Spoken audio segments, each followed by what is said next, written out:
बिस्मिल्लाहिर्रहमानिर्रहीम। अस्सलामु अलैकुम वरहमतुल्लाहि तआला वबरकातुहू। प्यारे मुअज़्ज़ज़ नाज़रीन किराम, मैं हूँ फिरदौस रज़ा और आप देख रहे हैं एमएफ तालीमात।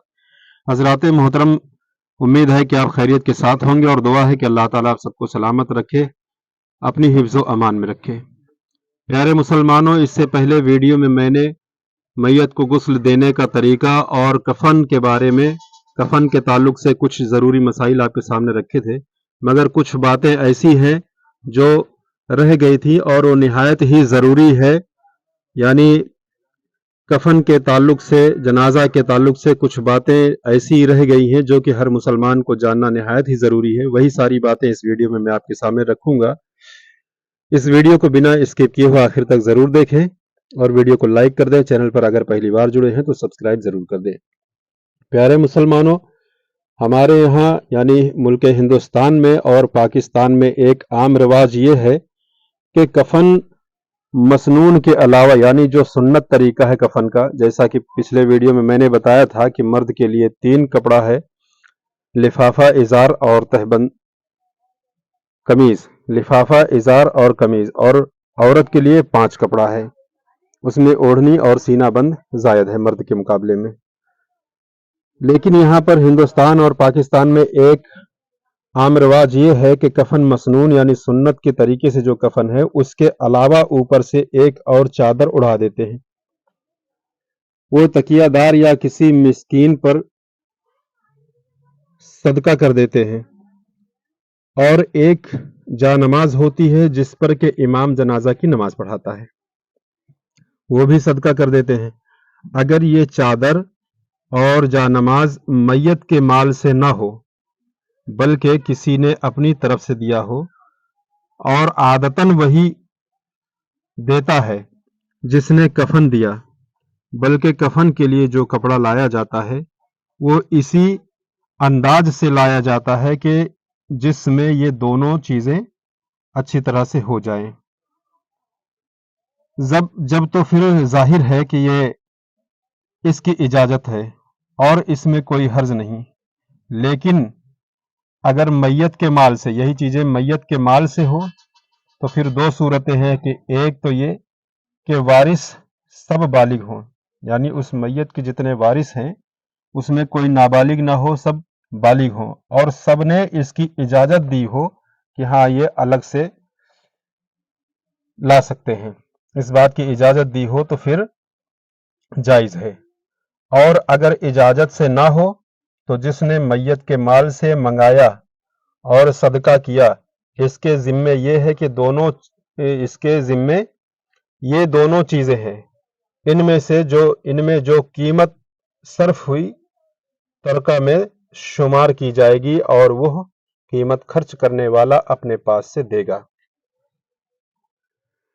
दूसरी सूरत यह है कि वर्षा में कुल या बाज नाबालिग है, तो अब वह दोनों चीजें तरका से हरगिज नहीं दी जा सकती, अगरचे इस नाबालिग वारिस ने इसकी इजाजत दे दी हो कि नाबालिग के माल को सर्फ कर लेना यह हराम है।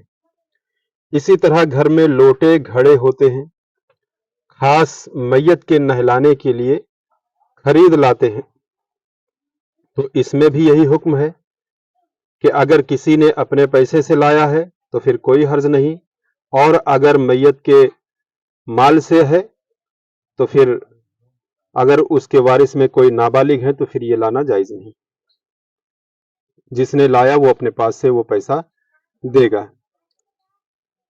तीजा, 7वां, 10वां, 40वां ससमाही यानी कि छमाही, बरसी यानी कि सालाना के मसारिफ में भी यही तफसील है कि अपने माल से जो चाहे खर्च करे और मैयत को सवाब पहुंचाए, और मैयत के माल से ये मसारिफ इसी वक्त किए जा सकते हैं, इसी वक्त किए जाए कि सब वारिस बालिग हों और सब की इजाजत से हो, वरना नहीं।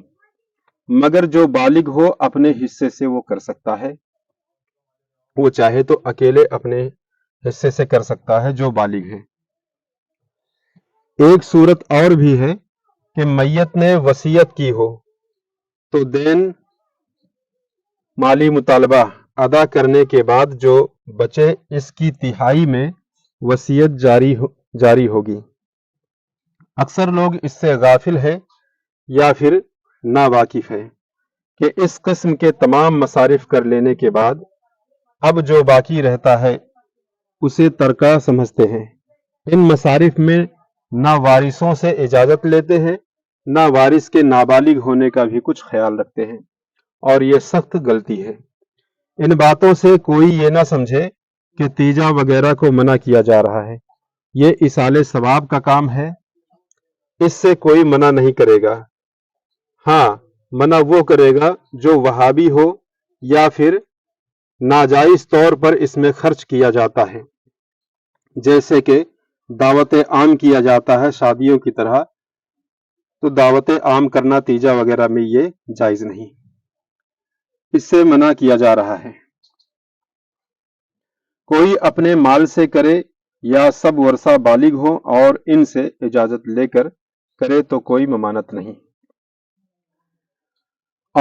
عورتوں کو جنازہ کے ساتھ جانا ناجائز اور ممنوع ہے، اور نوحہ کرنے والی عورتیں یعنی کہ زور زور سے رونے والی ساتھ میں ہو تو اسے سختی سے منع کیا جائے۔